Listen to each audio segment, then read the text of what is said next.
Hi everyone, happy Halloween. Now that we're past the beginning of the school year, we want to go back to sending out those Canvas tips of the week. And this week what's that behind me? Oh, yeah. That's my zombie finger. For my 50th birthday, my wife decided that I needed an authentic zombie finger to keep here at Bates. I don't know, I'll leave it up to you whether we need couples therapy or not.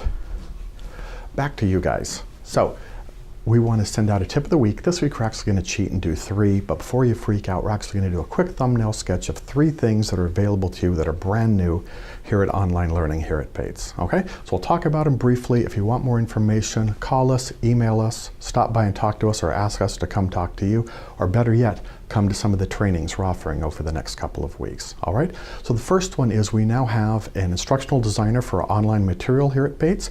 His name is Tom Gibbons, and he's worked at some of the area community colleges, but some of you may also recognize him because he's been a state trainer. So if you attended some of those state trainings, you may have seen him. So I'm going to turn it over to him and let him talk to you briefly about what it is that he can offer and what services he offers to you here at Bates. Tom?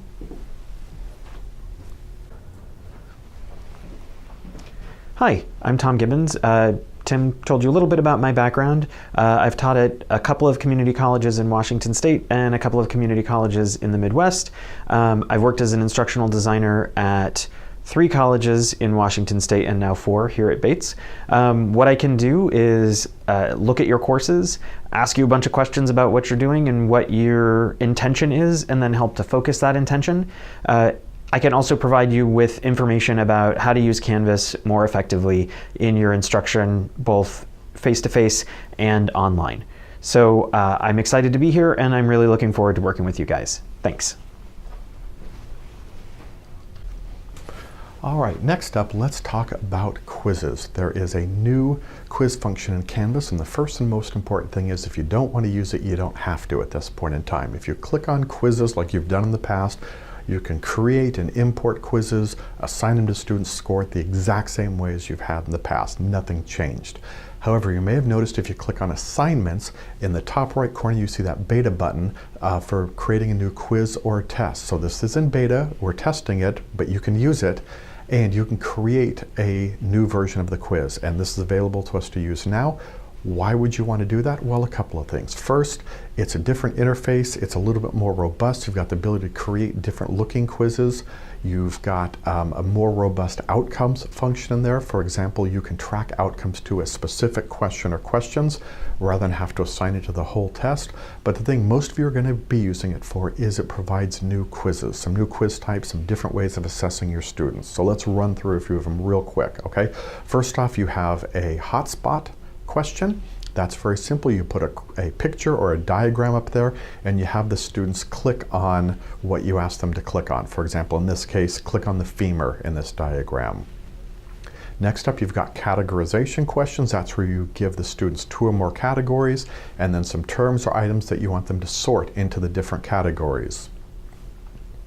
The third one is an ordering question, and what that is you give students a process or a procedure and you have them put things in the correct order. This is obviously a boon for those of you who teach things like how to do something in the correct order. Here's the process you need to follow, here's a procedure, so this is a new way of assessing that. Finally, the last thing, one that a lot of you have talked about and asked for, is we have what's called a question stimulus. And this very simply means on the left-hand side, you can throw up a picture, a diagram, a block of text, and then you can put all the questions attached to that on the right-hand side. So as the student's taking the test, that item will stay on the left-hand side, and they can take the quiz on the right-hand side as they go through. Okay, so these are some of the functions. Again, want to stress, if you click on quiz, you'll get the exact same functionality you've had in the past. This is in the beta version. If you have any questions, let us know, and we will obviously be offering trainings over the next couple of weeks on how to use that. Okay, so last but not least, let's talk about our LIghtboard.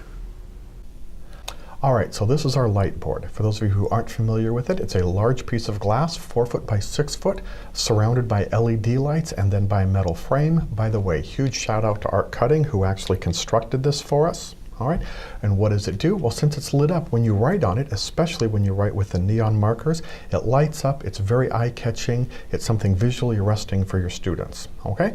So what would you use it for? Well, the basic answer is anything that you would write on a whiteboard. You can now put on a LIghtboard. For example, if you're teaching something with equations in it, like math, engineering, something like that, you can write out your equation, you can write out a problem, you can work through it, you can do that whole thing right here where the students can see it, okay? You could also, for example, put a schematic up here. For those of you who aren't technical, this is a house. And in fact, I'm going to pretend I'm a fire services instructor. So it's a house on fire. All right, so that's available to you. You can draw this, you can diagram it, you can annotate it, you can work through problems, all of that. Again, basically anything that you'd put on a whiteboard, you can now put on a LIghtboard. So what's the benefits? Why would you want to use this? Well, first of all, it's just cool. It's eye-catching, it's new, it's unique. It's something to really catch your students' attention, especially in a short video. It's right here in front of them, okay? But in addition to just being cool and awesome, there's actually a fair amount of pedagogy behind this, all right? As you're writing, you're actually writing here in front of yourself where the students can see it. At the entire point in time, you're basically making eye contact. You're keeping that instructor-learner bond rather than turning your back to them writing on the board. In addition to that, they also get to see the entire process as you write, as you sketch, as you diagram. Again, rather than turning your back and then presenting to them a finished product, they get to see how you actually make it. Okay, so this is our LIghtboard. I'm sure your question is, how do we use it and who can use it? The answer is, it's easy. Anyone can use it. It's available to all of Bates. Simply call us, email us. It's even bookable in Outlook if you want to do that. But just shoot us an email. We'll make someone's here at the time. We will let you in. We'll give you a quick tutorial. We'll get it set up, and then we'll let you have at it. All right? So these are the things that are available for you, some of the new things available. We want to get these out to you guys, let you use them. If you've got any questions at all on any of the things we've talked about, please call us, please email us. Let us come by and talk to you. Most importantly, we're going to offer some trainings on this stuff. Show up for the trainings and let us walk you through it.